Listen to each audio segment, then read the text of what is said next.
नमस्कार विद्यार्थी मित्र हो, तर स्वागत आहे तुम्हा सगळ्यांचं आपल्या युट्यूब चॅनलमध्ये। आज आपण एक समरूपता चॅप्टर मधील म्हणजे 10वी वर्गातील अतिशय महत्वाचा, बोर्डाच्या परीक्षेत अतिशय महत्वाचा, जवळपास 3 ते 4 मार्क मिळवून देतो असा एक प्रमेय आहे। त्या प्रमेयाचं नाव आहे प्रमाणाचे मूलभूत प्रमेय। बघा, प्रमेय काय म्हणतो? त्रिकोणाच्या एका बाजूला समांतर असणारी रेषा, त्रिकोणाच्या एका बाजूला त्याच्या उरलेल्या बाजूंना भिन्न बिंदूत छेदत असेल तर ती रेषा त्या बाजूंना एकाच प्रमाणात विभागते। बरोबर आहे। आता बघा काय म्हणले, त्रिकोणाच्या एका बाजूला समांतर असणारी रेषा। त्रिकोण म्हणला, त्रिकोण काढून घेऊ आपण एक। हे बघा, हा झाला एक त्रिकोण, बरोबर आहे।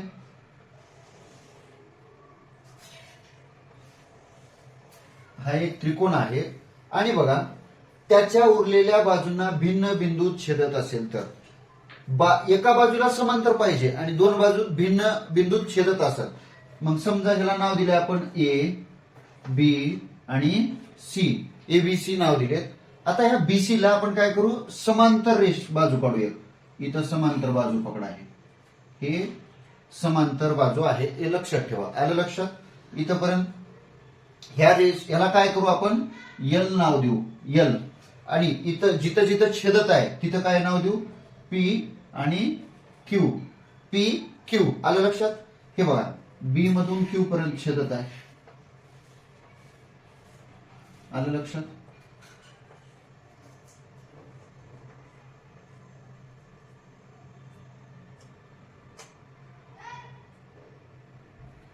इथपर्यंत आलं लक्षात तुम्हाला? आता ही आकृती तर समजली। आता तुम्हाला काय करायचं बघा, त्याचा पक्ष लिहायचे। काय लिहायचे?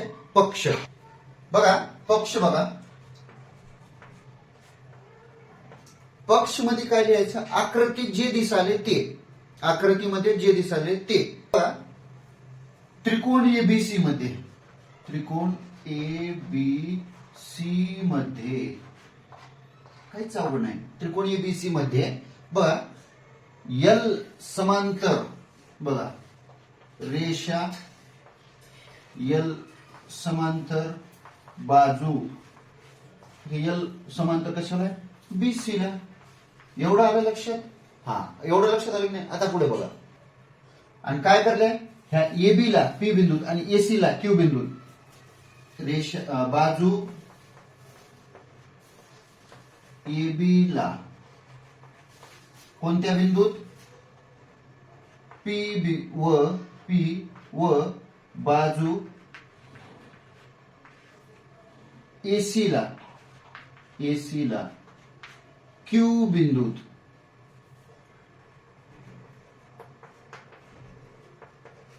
छेदते। एवढं लक्षात आलं तुमच्या? काय अवघड आहे का? पक्षामध्ये काय लिहिलं, आलं लक्षात? बघा आता पुढे, आता काय करायचं आपल्याला, सिद्ध काय करायचं बघा,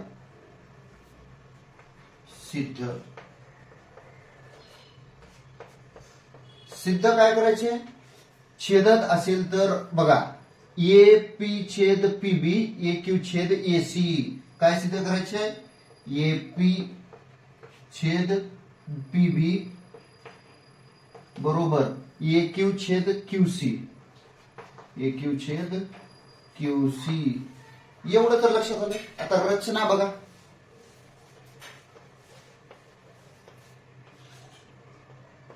तर रचनामध्ये काय आहे, रचनामध्ये आपण बी क्यू आणि पीसी काय केले, जोडले।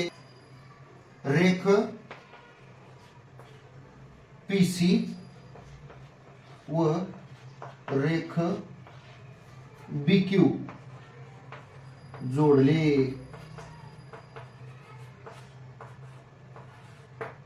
ह्याच्यात आहे का काय अवघड? काही वेगळं दिलं का मी? काहीच नाही। आता आपल्याला काय करायचं, सिद्ध करायचं। याला काय करायचंय की हे एपी छेद पीबी बरोबर ए क्यू छेद क्यू सी, हे आपल्याला सिद्धता बघा। आता ह्याच्यात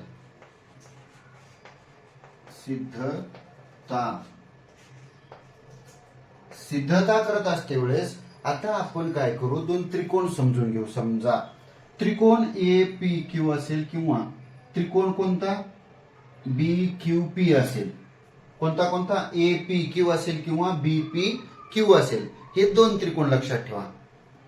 बघा त्रिकोण ए पी क्यू व त्रिकोण बी पी क्यू मध्ये त्रिकोण ए पी क्यू व त्रिकोण बी पी क्यू मध्ये काय अवघड घेतलं का मी? हे एक आणि हा एक, हे दोन लक्षात ठेवा. पुढे बघा. आता बघा, या एपीक्यू आणि पीबीक्यू मध्ये काय दिसतंय तुम्हाला?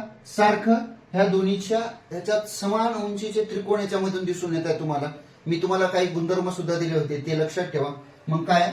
म्हणून एरिया ऑफ त्रिकोण ए पी क्यू भागिले एरिया ऑफ त्रिकोण बी पी क्यू बरोबर एपी छेद पीबी. एपी छेद पीबी ह्याला नंबर 1 द्या आणि ह्याला कारण सुद्धा लिहा. बघा, समान उंचीचे त्रिकोण. आलं लक्षात तुमच्या? समान उंचीचे त्रिकोण. बघा, आता जसं अगोदर आपण एरिया ऑफ त्रिकोण एपीक्यू घेतला होता आणि त्रिकोण बीपीक्यू घेतला होता. आता त्रिकोण काय करू आपण? त्रिकोण एपीक्यू व त्रिकोण सीपीक्यू. बघा, सीपीक्यू मध्ये वेगवेगळे काय? अगोदरच्या फक्त अपोजिटचं. आता इथं सुद्धा तुम्हाला काय दिसून येते? बघा, इथं सुद्धा समान उंचीचे त्रिकोण दिसून येतात, म्हणजे एक छेद. म्हणून एरिया ऑफ त्रिकोण ए पी क्यू भागिले एरिया ऑफ त्रिकोण सी पी क्यू बरोबर काय? ए क्यू छेद क्यूसी. ए क्यू छेद क्यूसी समीकरण ह्याला दुसरं द्या आणि ह्याला कारण सुद्धा तेच लिहा. समान उंचीचे त्रिकोण. आलं लक्षात इथपर्यंत? आता बघा, हे दोन आले लक्षात. पहिलं बी काढले, दुसरंही काढले. आता बघा, सोपं. आता काय करू? हे वरचा जीव सोडून बीपीक्यू आणि सीपीक्यू घेऊ. बघा, त्रिकोण बीपीक्यू व त्रिकोण सीपीक्यू मध्ये इथं काय होतंय?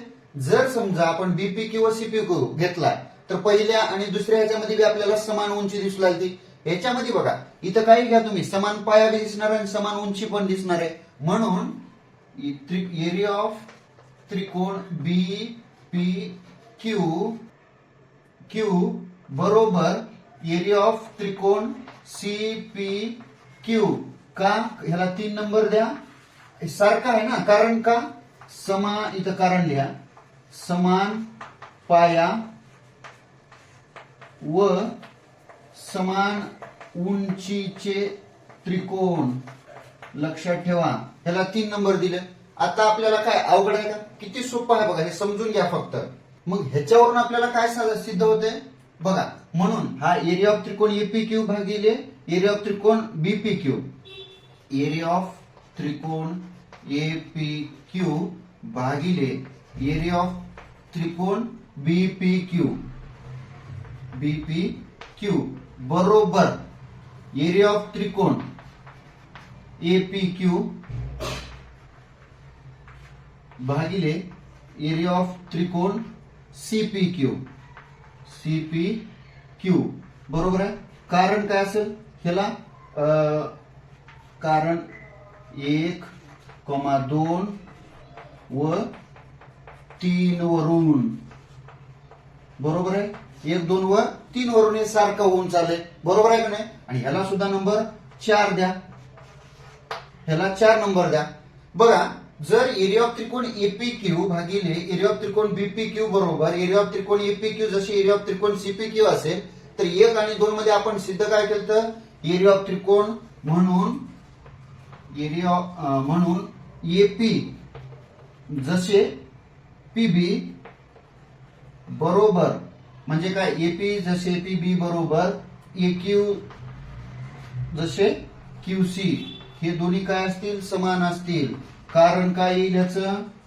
1,2 व हे किती 4 वरून आलं लक्षात. किती सिंपल आणि सोपं आहे बघा बरं. किती फक्त 5 स्टेप मध्ये आपलं उत्तर आले. काहीही घेतलं नाही आपण. आपल्याला सिद्ध तेच करायचं होतं एपी छेद पीबी बरोबर EQ छेद QC.